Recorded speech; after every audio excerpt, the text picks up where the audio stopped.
Well, hello there, and welcome to another episode of the Curiosity Podcast with me, your host, Matt Edmondson. It's great to have you along, and as usual in Season 2, we are broadcasting live on Facebook at the time we're recording this podcast. We've got an amazing guest on today's show, so if you are on Facebook, do stop by, come by and say hello. Add your comments, add your questions as we get into our conversations about all things to do with e-commerce, how to grow and drive your e-commerce business. Oh, we've got a great guest in today's show. But before I get into who our amazing guest is going to be, I just want to be grateful and just do a big shout out to our two sponsors of the show, the guys that make this all possible.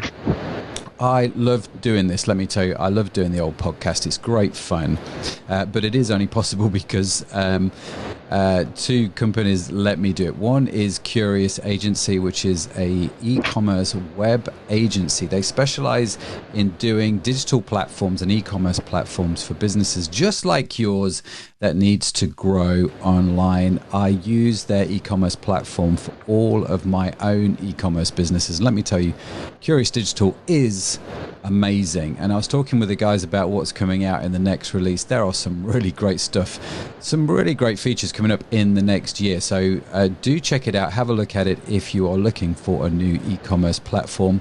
And the other sponsor who are fantastic is Lightbulb Agency. These guys run end-to-end e-commerce services. So if you have an e-commerce arm to your business, you have some e-commerce drive and talent to what is going on, and you need some help, whether it's in marketing, whether you want to outsource fulfillment, whether you need help finding products, whatever it is, check out Lightbulb. They have got the whole end-to-end thing going on to help you build a thriving e-commerce arm to your business. Do check them out. And when you check them out, tell them that I sent you and that I said hello. Now, for those of you who have joined us on Facebook, it is great to see you. It's great that you're here. Do give us a shout out and say hi, because we have a great guest on the show. Now, we have Heikki, I need to pronounce it right, Heikki Haldre, who is the founder of 4 companies, a man after my own heart. He has 4 companies, a bit like me. Why just settle with one when you can have 4, right?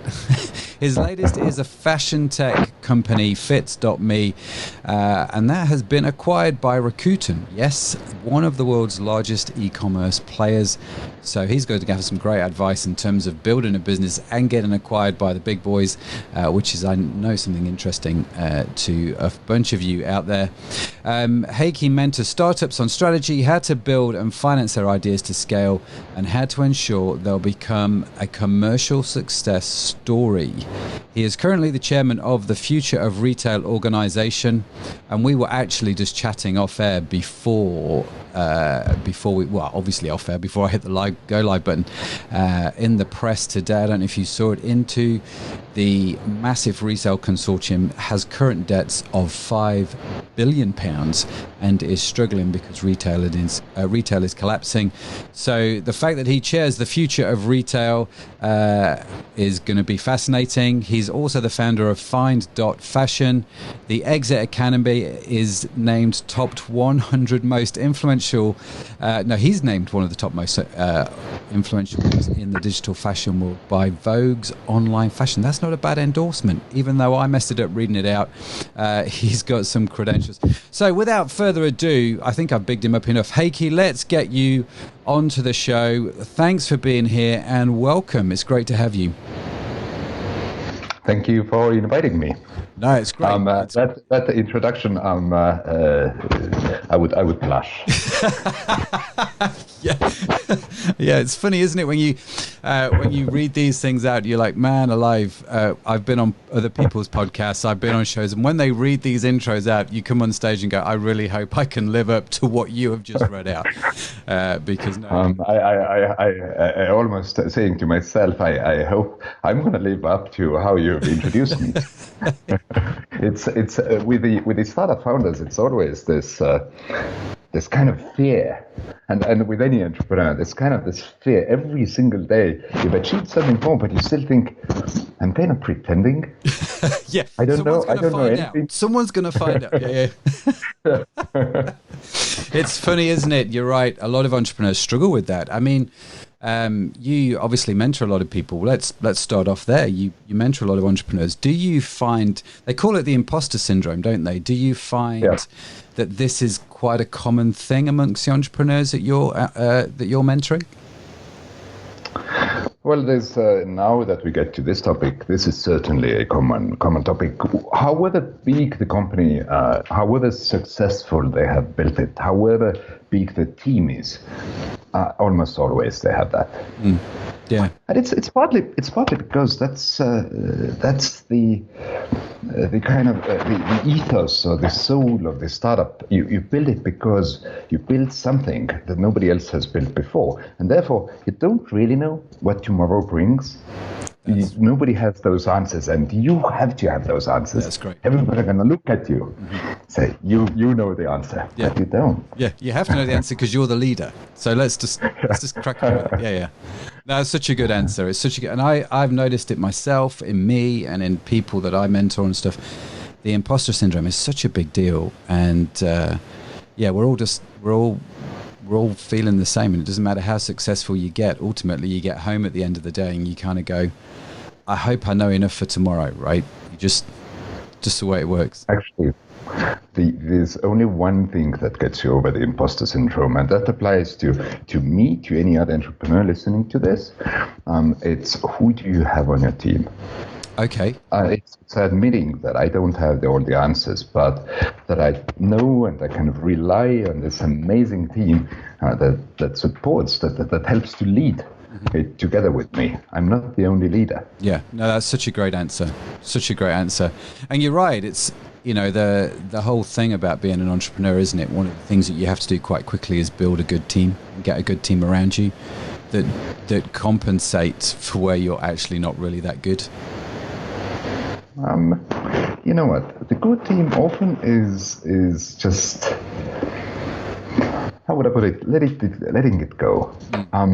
Trusting that the people that you have are actually good people. I certainly, when I was building my first couple of companies, I had this micromanaging tendency. I'm not really trusting. But then when you say to yourself, I actually have the good team, you'll be surprised how good they are. Yep. So have you got any, you understand we're now completely off script already. We've only just started the show. But is this my fault? No, it's totally my fault. I'm the guy that's asking the questions. I'm just curious, what would your advice be to somebody then who is starting out that is going, yeah, it sounds great, I need to build team. What would be a top tip for someone? What would your advice be for one or two people looking to build their team? When you introduced me, you said I have 4 companies. I've had actually 6 companies in the past. Out of those 6, 4 were acquired. 2, however, I don't like the word failure. I'd like to call them the opportunity to learn. And today I'm a founding partner in the Exit Academy, where we teach the startup founders how to become more successful. And this is certainly one of those questions. Now, for early stage companies, whether it's a startup or whether it's something you build as your own long-term business, I'm always saying get the co-founder. And the co-founder is so important because there's those troubles, there's those things that you don't know how to solve, and there's somebody with vested interest, not just your employee, with whom you can go through those moments in your company's life where things go really, really badly, and there's somebody who can support you. But there's something even more important. when your company goes really, really well, that's the moment where you have to celebrate, you have to amplify this moment, you have to make it more successful. And if you are alone, you forget to do this. Right. You're just struggling to get through the day because that success actually puts more pressure on you, more stress.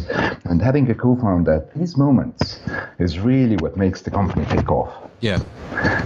A co-founder is almost like a marriage, right? So yes, that person is hard to find. They're hard to find, and they're hard to work with and keep well. Is my experience. I mean, some of my business partners have been absolutely amazing, phenomenal people, and some of my business partners, well, let's just say it's not ended as well as I wanted it to.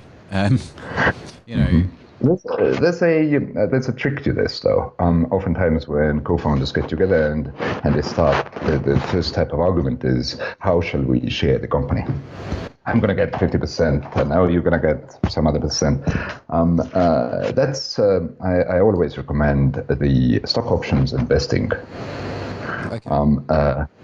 For your audience sake, should I explain a little bit how it works? Yeah, absolutely. Yeah. So normally, you agree on day one that let's say there's two founders, that both of us will have. Normally, I wouldn't recommend 50-50. I always recommend 51-49, because if there's a disagreement, somebody has to decide. Yeah, someone has to have the final say. But let's now say you have agreed to give somebody 49%, or 30%, or whatever the percentage would be, and you say, well, we don't actually know each other really well yet to go to the wedding and marry. Yeah. However, we agree that we are going to do our best to try. So what I'm going to do, I'm going to give you, let's say, 30%. But you are not going to get it right away. You are going to get it over next 3 years, divided into equal parts, 10% each year. And there's going to be 1 year cliff. So if after 12 months you decide to stay, then the options vest. Yep. However, if within these 12 months you decide to leave and it wouldn't work out, you will not get the shares. You will get the fair payment, though. But at least the shares will stay with the company, and I can go and find another co-founder. Yeah. And that's worked well for you, has it? Doing they call them share options, don't they? That's worked well for you? Yeah, exactly. Right. Well, there's a little gold nugget that we'd not planned on. So let's talk about e-commerce and retail. Yeah. Let's get back to back to it. So you've had 6 companies. You've sold 4. 2 have been opportunities to learn. I like that phrase. I'm definitely going to use that. And you seem to be like a serial entrepreneur. Is there a common theme of e-commerce and technology around the companies that you're starting at the moment? So at the moment I have the Exit Academy, which is a non-profit, which is give workshops to startups to become more successful, and then the Find.Fashion, which is a continuation of the FashionTech company that I sold to Rakuten. Yeah. And that's on visual search space. At Rakuten, Rakuten sells about 30 million products in fashion vertical alone. Oh, wow. And people, I mean, they do sell amazing things, but if you cannot find, then you cannot buy. Mm-hmm. And fashion is such a visual thing that people don't really have the words to type into the search bar. Honestly, people don't even know often what they're looking for. They kind of have the preference of style in their head, but they, you walk to the shop and you end up buying the pair of shoes or a handbag because you discover it, right? Sure. So at Rakuten, we discovered a way how to build a technology that, for simplicity's sake, I'm going to call it read your mind and understand what you really like. Mm-hmm. And it's now, I'm just super proud. My AI team, which is in Estonia, they just accomplished a huge breakthrough. They demonstrated that it actually can read people's mind. Oh, wow. Wow. So, I mean, the AI is a phenomenal thing, and it's one of those things that really intrigues me where e-commerce is concerned. You know, where's it all going in terms of what are some of the things you're going to be able to do with AI and e-commerce and all that sort of stuff. Mm-hmm. And I guess in some respects it sounds exciting, and in some respects it sounds like expensive and complicated. Do you know what I mean? And so if I was... And scary when it comes to competitive angle. Exactly. Very, very scary. It's like, how do I keep up? How do I engage with that sort of stuff? So when we originally met and talked, one of the things I wrote down was actually you like to think of like 10 to 15 years in the future, don't you? You're what I call a futurist. You kind of understand where it's all going. So how can we sort of get some of this stuff that's coming into our e-commerce businesses now, do you think? I'm lucky. I'm part of the Future Retail Organization's board, and the think tank there is thinking, well, on my behalf, and then just telling me what the future is going to be like. Hopefully, they are right. There's a few really super interesting things coming along, and one of them is the obviously everybody's going to talk about this Amazon effect and how Amazon either takes over the businesses or competitively ruins the businesses, and they are scary big. And if you look at how they have grown, in the UK, 30% of all online retail is Amazon. Yeah. In the US, it's 50% of all online retail is Amazon. And then you look at the retail as a whole, and you think, well, we all know that e-commerce grows, right? Yeah. And if Amazon keeps that leading position, they're not going to just be the leaders of e-commerce. They're going to be the retail. Yeah. However, I would actually think differently.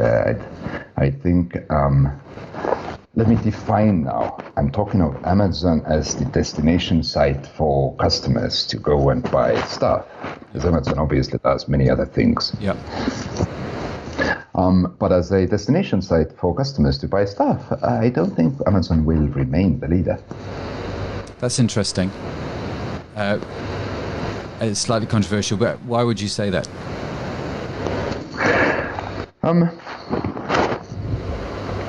Let me use an example first. Okay. From offline shopping, our everyday world.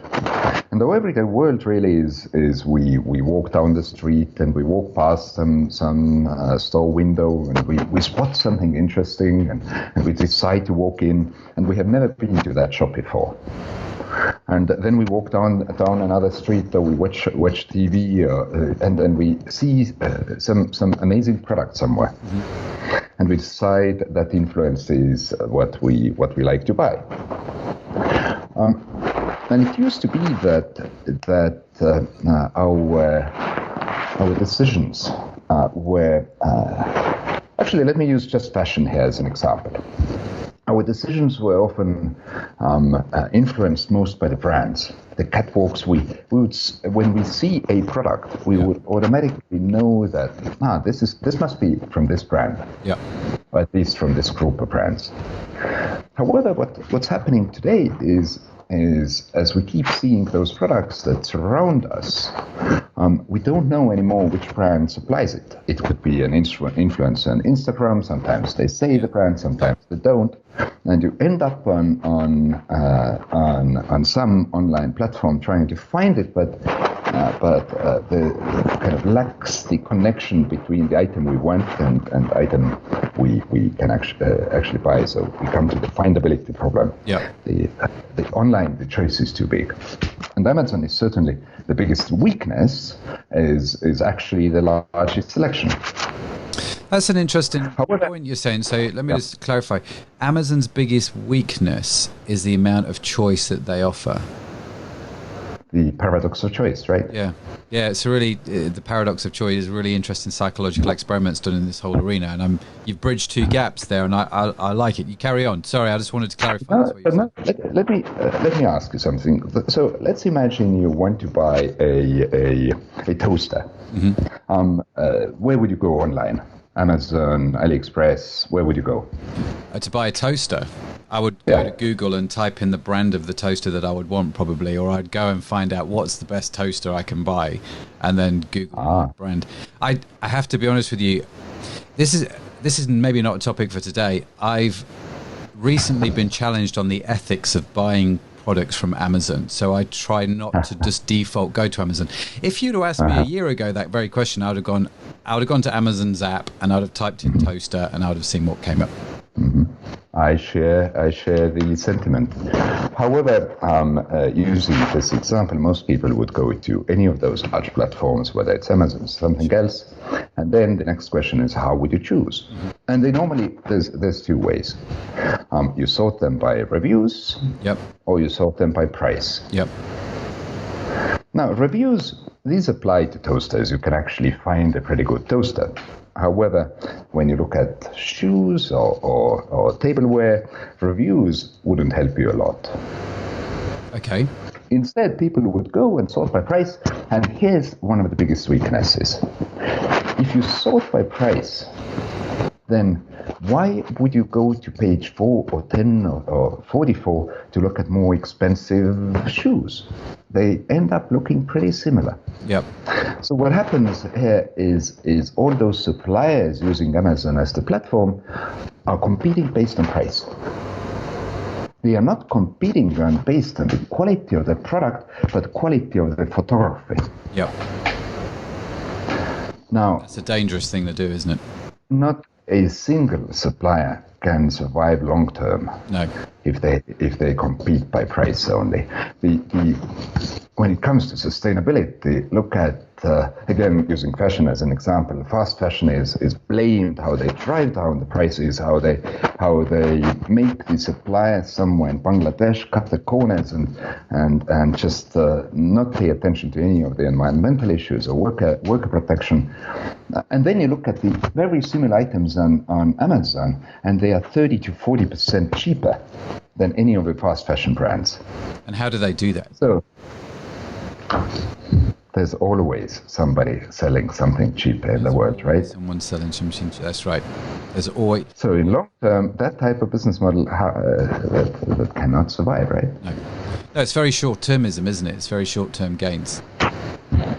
It's however fantastic news for the smaller retailers, smaller designers who come up with those quirky, really interesting products. As on Amazon, eventually the suppliers start cutting the costs, designing more generic items, even bigger brands. They will start prioritizing the basics over the more interesting products. And that's when those indie designers, the cool items start going up. That's really interesting. So do you see that there's going to be a move away from Amazon by some of the suppliers with some of their more interesting products? Do you think, are you saying that Amazon's going to be quite, homogenized, quite, samey, everything's going to be the same? Absolutely not. But if you sort by price, then obviously everything on page 1 to page 10 will be quite similar. It will be more interesting products on page 107 to do page 100, 200, but honestly, nobody ever goes there. That's right? Very true. Just like no one ever goes past page 1 on Google, people are no longer doing that, or they're on Amazon now. Exactly.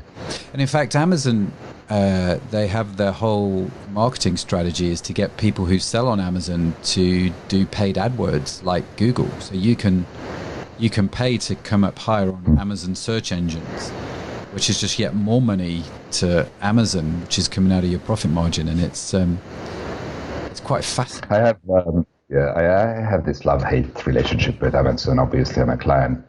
Obviously, I share the sentiment. Yet, I will be client again.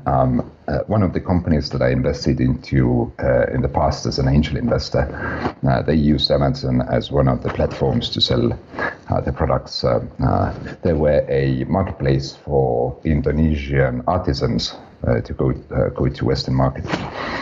And Amazon is just fascinating. You pay to Amazon regardless whether you get your product sold or not. Yep. And the annoying thing right at the end of all of that transaction is you don't know who the customer is, because it's Amazon's customer, it's not your customer. Exactly. And, it is a real fascinating one. I mean, full disclosure, we also sell some of our product ranges on Amazon, and it's the stories that we have from dealing with them are quite fascinating. And so I share your sentiment, actually, that ethically I have questions about it, but also the future. Like you say, the first 4 pages, how do you differentiate? How do you separate yourself out? And I suppose that in some respects that's where you're going, isn't it? Is for the small business guy, the independent producer is actually doing something interesting that's not fast fashion or the equivalent of fast fashion for your industry. Is a good way to move forward? Is that what I'm hearing?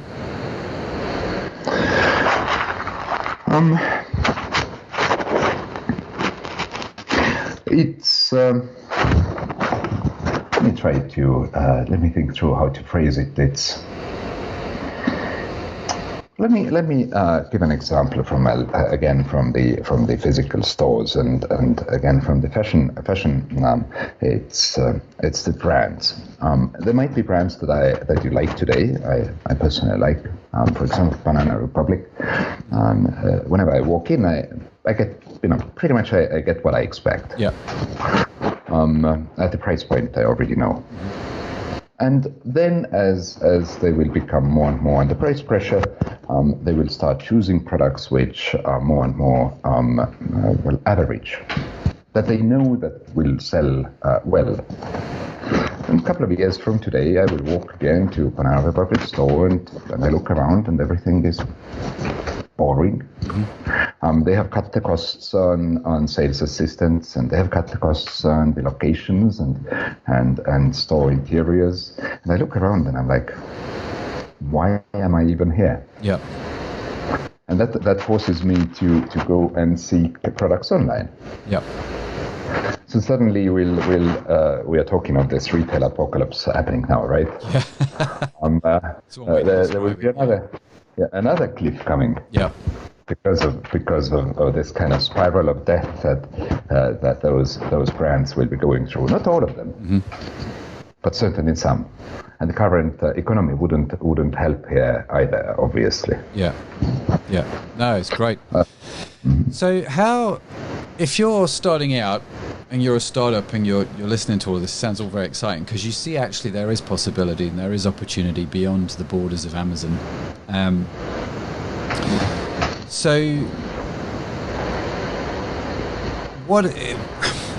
it says here, in my notes, that price discounting is the spiral of death. We talked about that before. And so starting out and avoiding this price discounting being the spiral of death, just explain why you think price discounting is a spiral of death for people that maybe don't understand that or are just starting out and thinking, actually, I'm just going to sell products cheaper than the next guy to try and get customers.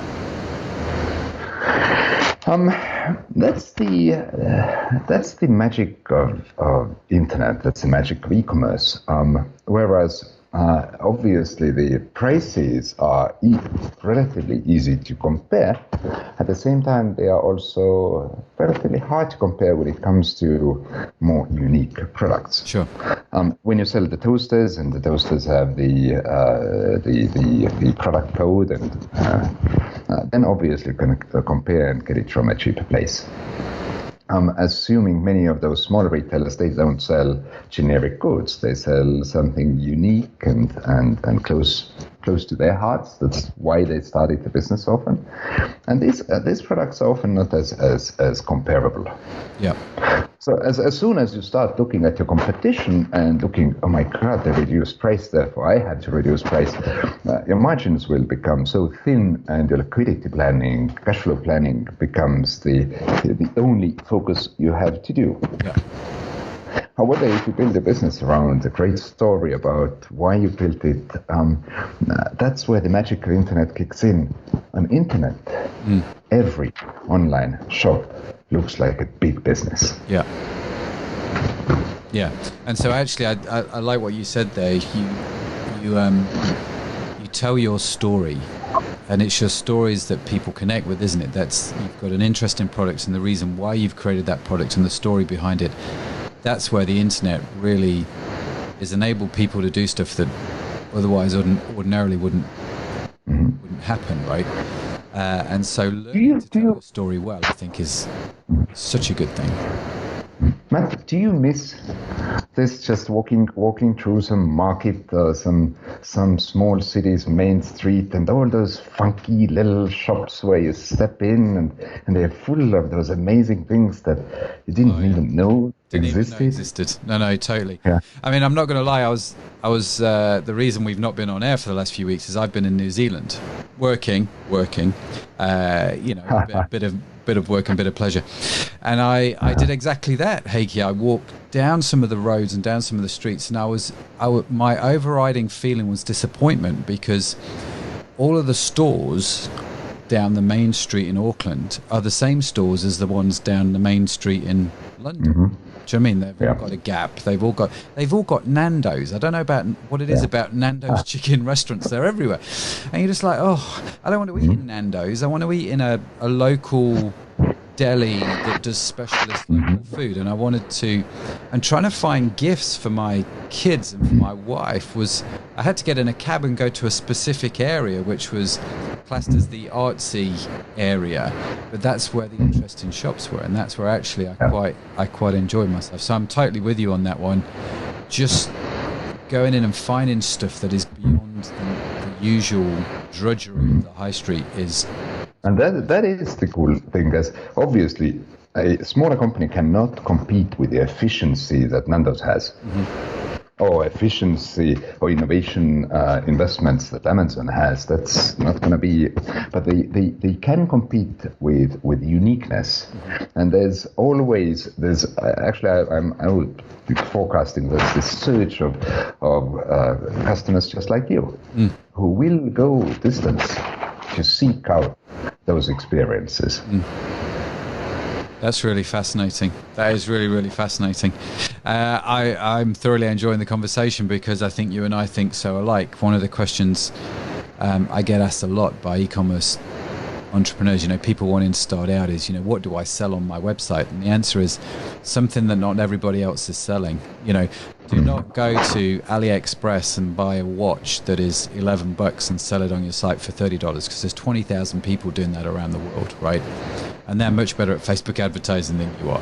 So it's not the way forward. It's not the way of the future. You've got to have a uniqueness about you and about your products, about your story, that makes people want to buy. People say, like, we have a company called Jersey Beauty Company, which retails beauty products online, and it's a bit like an Amazon. It's like you come to our site, there are hundreds of brands, hundreds of products, and one of the big strategic shifts we're making in that is actually to reduce the amount of products that we sell, to actually sell much more targeted products and be much more informative about the products that we are selling, to create this unique experience, right? It's almost like going into the deli rather than going into the supermarket, where they both sell ham, but actually the ham in the deli, you've got some butcher making some quality choice somewhere, haven't you? And it's the same kind of thing. So I love what you're saying, is my long way of saying I love what you're saying. Whenever you asked, you said before that you often get asked, so what kind of products you need to sell online to become successful? And I do something else. Whenever I mentor the startup founders, I always ask them, why did you start this company? I do believe that those who will be successful are those who solve their own problem foremost. So if you're choosing what to sell online, that should be the products that you love. If you like do it yourself, it's going to be do it yourself stuff. If you love tea, it should be tea. Because only if you love doing what you do, you will have so much passion into this that that you won't have any work-life balance, unfortunately. But at least you will love doing the work that you do, and then you will be successful at that. You're not going to have any. That's when you know you're successful, is when there's no work-life balance, because you're so passionate about what you're doing. You're just in it, and you love it, and you're going for it. It's your life. It is totally, and that's where you're going to beat Amazon, because they've not got your passion. They're just, like you say, they're just a display. It's like a search engine now, isn't it, Amazon? And honestly, they know nothing about the products they sell. No, but you do. Yeah, and you can do it in such a way that really, really connects with people, and they really connect with you. So, I mean, this is all fantastic stuff. And one of the questions that I have for you is around technology, because I know technology and innovation is something close to your heart. How do we get? On one hand, we can't compete with the tech that, say, Amazon has, but is there something that we can do, or that we could do, to bring some technology into our business that is going to help us and, at least keep us going forward a little bit further? So Amazon obviously has some amazing technology. However, there's thousands of retail technology startups out there, all hungry to, well, some will go as far as saying we're gonna compete against Amazon, and some will just say we're building the best retail experience. So all those, you take from science fiction ideas, and some startup is doing this. You take the ideas that maybe you've had once in your head, virtual reality-based shopping, and some startup is probably doing this. And as small companies, we can't afford to innovate ourselves. However, those startups, they are looking for an outlet to test and try and make sure the technology is on the right path. Those among the listeners who are retailers, you have something that the startups don't have. You have a store which can act as a platform for those startups to try out the new technology. Therefore, you have access to thousands of those futuristic ideas, just dying to be tried out. Yeah. It doesn't come without a risk, though. That's the essence. Really does it, to be fair? The problem with early stage startups is they are great. Often they are great engineers. They are great visionaries. They have this fantastic idea, but they haven't actually really tried it out on thousands or millions of people. Yeah. So there's going to be bugs, the problems, they might not even know anything about retail, which, by the way, is often a benefit, because then they can really go crazy about doing something really differently. Sure.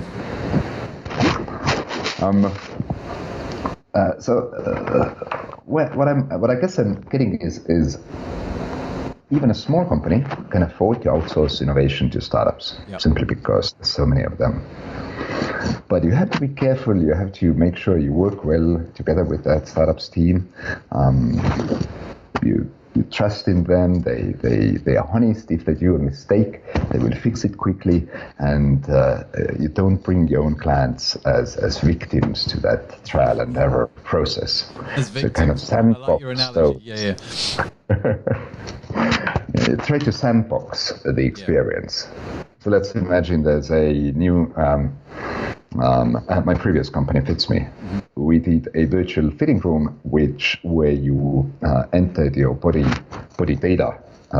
In the beginning, the body measurements. Then afterwards, we made it much simpler for people to enter the body data. But then you would see a model on screen, the same size and shape as yourself, and you could see how different sizes of dresses or shirts would fit on you. You literally see how the size extra small would almost strip the buttons off, like an Incredible Hulk.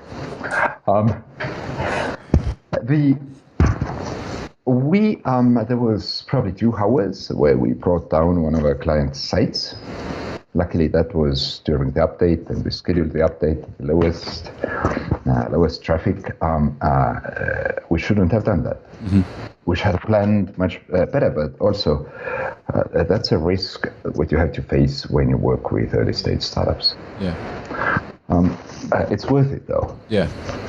As otherwise, you will never just get access to this type of technology. FitsMe got invested 15 million into developing it. Wow. No small business can afford to do this. No. But there were small businesses that could take advantage of the fact that you were developing it and they worked alongside you and with you on that whole thing. Mm-hmm. Yeah. Our first clients were quite small retailers. Only a couple of years after we had gotten into business, we got the retailers like QVC and Hugo Boss. These would not do tests with small startups because of the same risks that I was talking about. Sure. But those early retailers that we had as our clients, they were free. I think we ended up charging £100 a month or something like this, whereas our normal ticket sizes would go 70,000 a year and more afterwards. So it worked well for the small businesses because they got access to the technology very little, but they also got to influence the technology and how it grows. And it worked well for you because you got a sandbox in which to test and develop it. So then at some point, the bigger companies do become interested in it. Mm-hmm. So I recommend retailers in the audience have a look at those startup retail tech events. There's plenty of them. I'm assuming for the next few months they're cancelled, but at least the news are still coming out. Yeah. And they provide a slice of vision of what the future of retail will look like. Yeah, what it can hold, and it's worth getting hold of them. That's really interesting. Mm-hmm. So that's one way, I suppose, the smaller guys can actually get some quite interesting tech which they wouldn't be able to afford to develop themselves into their business. It's really good. I mean, my story is similar in the sense that a lot of the tech we now use, we wrote and developed on our own businesses as we went through because no one else was out there doing it. But we could do that, it was straightforward. It was cost effective to do it. Now it wouldn't be, I have to be honest. But at the time it was, and you're right, it gives you access to some stuff that you never thought you'd get access to. So if I'm a retailer, specifically, looking for these kind of startups, you mentioned look for events. How would you find these sort of businesses to connect with? What would be some of the things that you'd want to look out for or make sure are in place? As Exit Academy, we provide the teaching both to the founders of the startups, but we also teach the corporations how to work with startups. And now I'm going to give advice which is a bit which I wouldn't want to give, as that's bad for startups. Is obviously, as a retailer, I would like the startup to have at least some other retailer as the client already, that it's tested in live iteration. Yeah. It's the first for innovative tech startups. The first go to live, they will most probably mess up with something. So just there's so many exciting things, and you might get starry-eyed yourself looking and speaking to them. But just make sure that if you launch something, launch it separately from your site. Yeah. Just provide a link from your site to their technology. Don't integrate fully, as it might. Like you said, no, it's true. And make sure you're not the very first one. If you can. In the end, somebody has to be first one, right? Yeah, I think it depends on how well you're protected from that. Negotiate a really good deal. Certainly don't pay anything for this. Sure. You can't assume the startup to pay anything to you, but there's other benefits. So an example from FitsMe was when we went live, we obviously needed to see how the customers are exactly using our technology. But because we had dedicated analysts looking at the user traffic, we saw many other things how the retailer would be able to increase the conversions. And we gave this information back to the retailers and many of our clients. Even when we messed up on our side, they were still successful because suddenly they had almost like dedicated in-house analysts, which smaller retailers normally don't have. Yeah. You had that data, which is great. Yeah.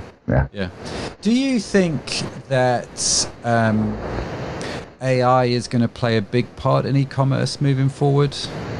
I appreciate that's a really stupid question in some respects, but I'm just kind of curious to sort of get your general impression on it. Yes, it is. And is AI? And I didn't mean the answer was no, it was a stupid question. Yeah. No, that's fine. It was. There's a lot of startup founders come to me and say, hey, I'm getting old. I'm 44. When it comes to technology, yes, right? That's and they say, let's just clarify, 44 is not old. I just want to put that out there. Not in my in technology innovation years, right?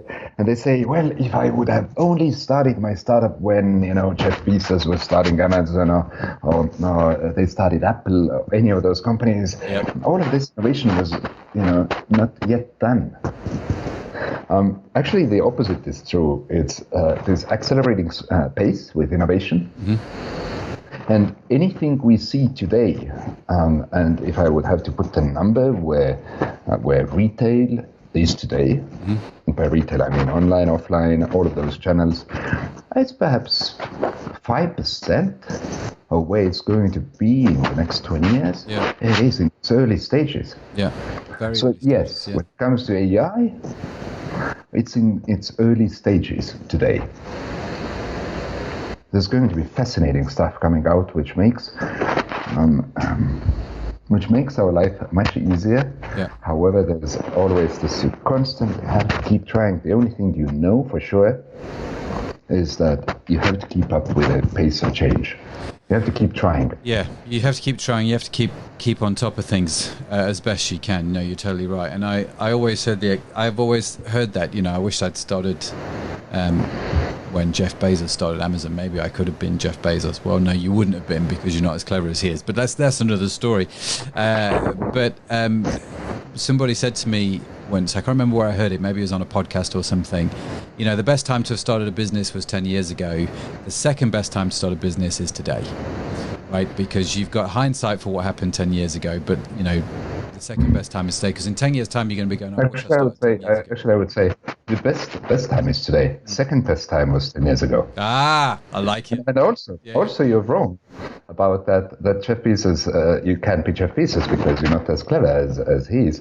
This is totally wrong. I'm sure this is what every time I'm on I think like this podcast or speaking in the conference, it makes me feel so proud knowing that in this audience right now, there will be heroes like him.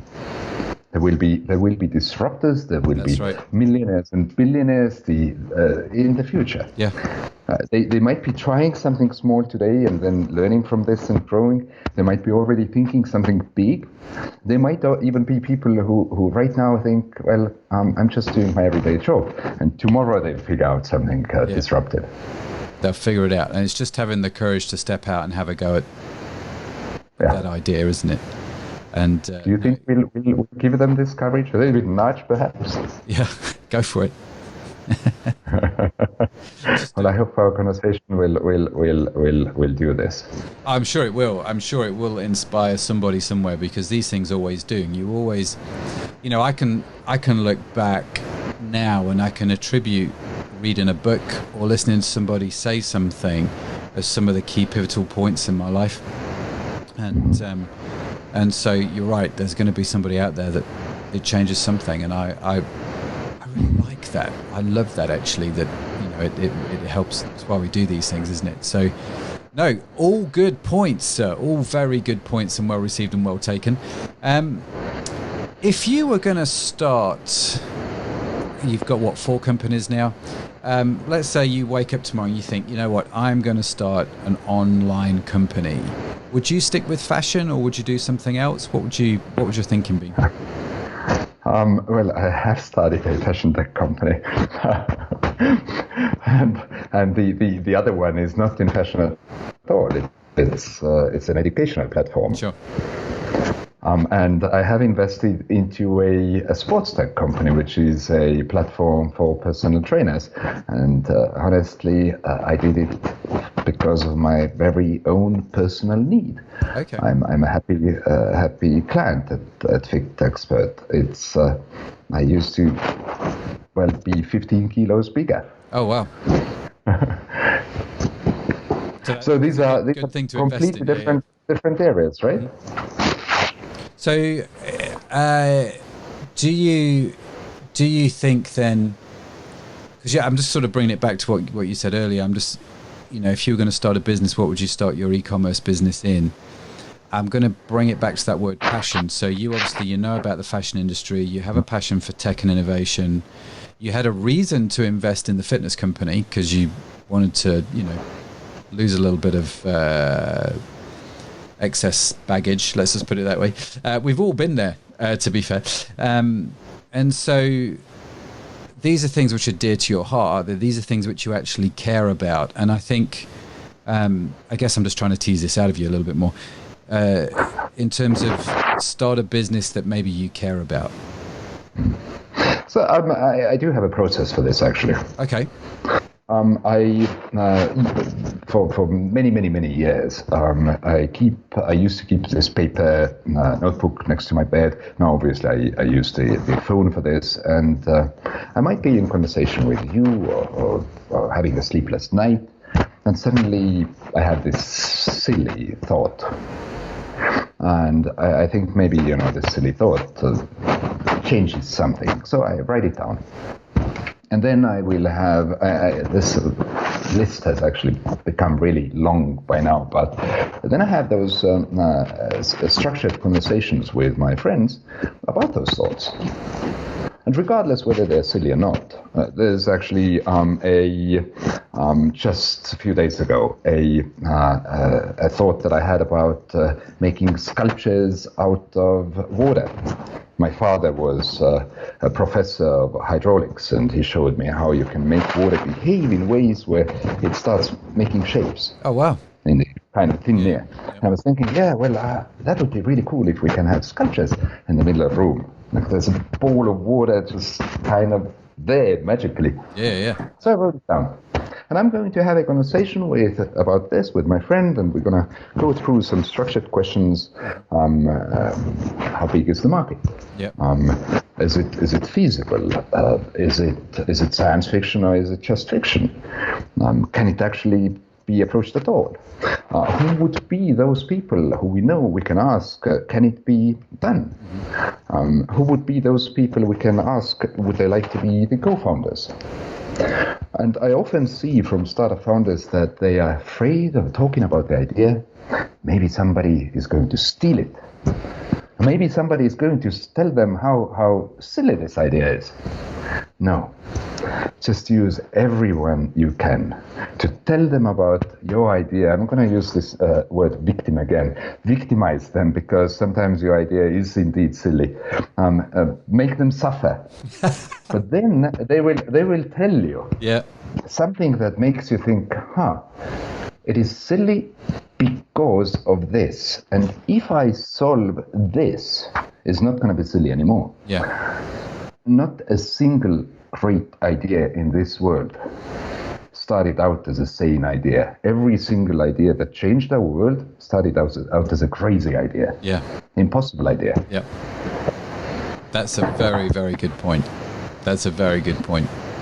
And so it doesn't matter how silly it is. Write it down in your notebook. You mentioned actually everything's digital for you now. I have to be honest, I'm still a bit of a pen and paper kind of guy for writing ideas down. I still like to do that the old-fashioned way in journal, but journaling those thoughts and getting them down and processing them is really, really interesting. And I often say to people, in fact, I had a young lad came to see me yesterday or the day before. He's 14, 15 years old. And I know his parents really well. And they said, listen, he's got this entrepreneurial flair. Can you have a conversation with him? He's got a whole bunch of questions we can't answer. said, sure, love to talk to, the teenagers, because man, can they fly with these things. They've got no sense of impossibility in some respects. Do you know what I mean? I love that. It's great, right? It's great. You only get that in your 20s and your 30s. But when you're in your teenagers, everything's possible, right? Because the world revolves around you. And why is it not possible? And he was, one of the things that he said was he didn't have an idea for a business. And I said to him, well, I think by the end of the day, you could probably generate at least 50. And I said, for example, let's just think about the room that we're in. And this is what I would call the entrepreneurial mindset. Look at everything in this room and think, is there a problem that I can solve related to this product that I'm looking at, right? How can I go away and research that? So we worked out, we were looking at a log burner, the stoves in the room which we had. And I'm like, well, how do you clean the glass on those things? And so we looked on Amazon for stove glass cleaner. And we just looked down all the reviews that people had been putting and all the questions that people had. Well, there's all my market research right there. How could I do that differently? What would be interesting about that? Is that something that I could do well and be passionate about?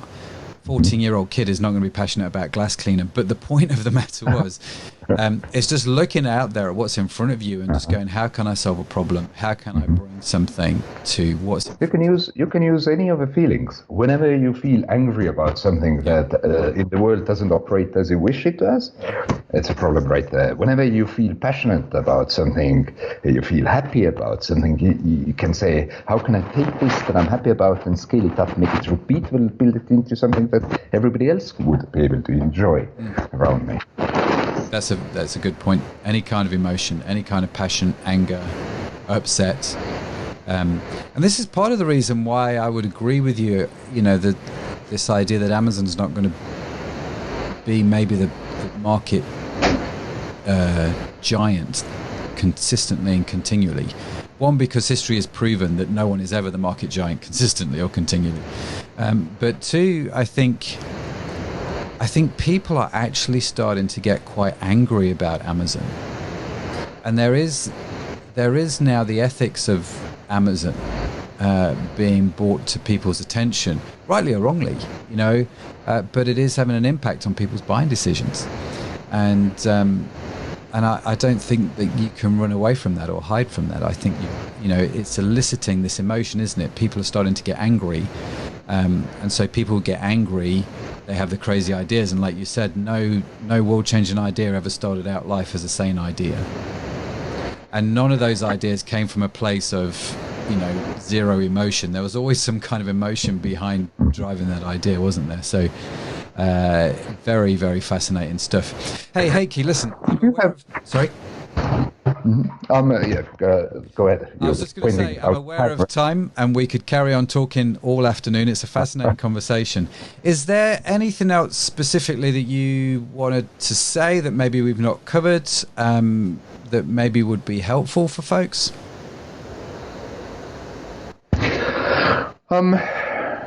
As we were talking so much about starting the company and starting a business, we didn't touch a lot how to make your existing retail business more successful.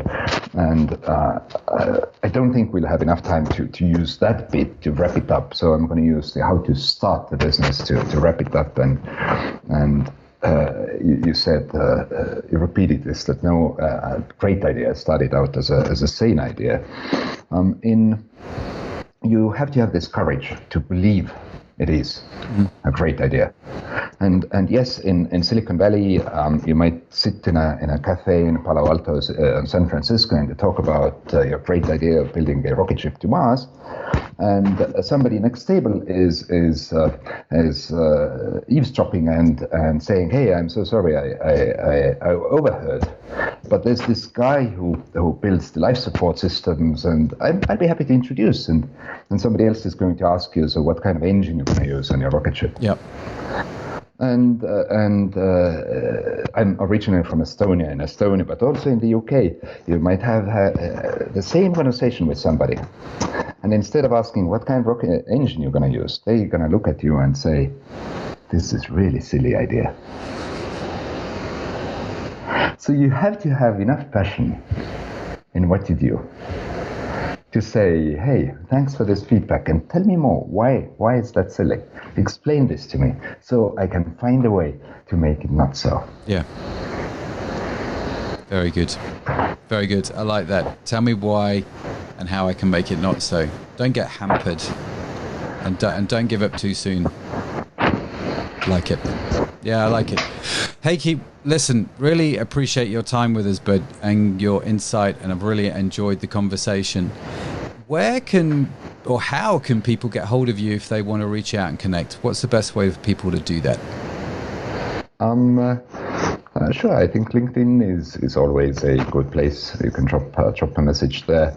For those companies that have already built something and thinking of how to strategize, how to think a few years ahead and think of acquisitions, that's the exitacademy.org. These, I think, are the best places. Wonderful. And we'll have links to your LinkedIn and to the Exit Academy in the show notes. When this is released as a podcast, you'll be able to get those show notes from the website. But Heikki, listen, you've got such an unusual name. I reckon if you just go to LinkedIn and just typed your name, you're going to come up, right? Although I noticed your LinkedIn profile picture, or the one somebody sent to me, you were without a beard. And for those of you who are watching on Facebook can actually see you've got a really quite a nice beard right now going on. Thanks, Ed. I'm gonna go and fix it now. I'm gonna grow some beard on my LinkedIn profile. Very good. People will be rushing now to see what you look like without a beard. Before and after. But no, listen, go connect with Heikki. He's a great guy. Go connect with him on LinkedIn. And Heikki, once more, thank you so much for joining us on the show. It's been a real privilege and a real treat. Thank you. Thank you.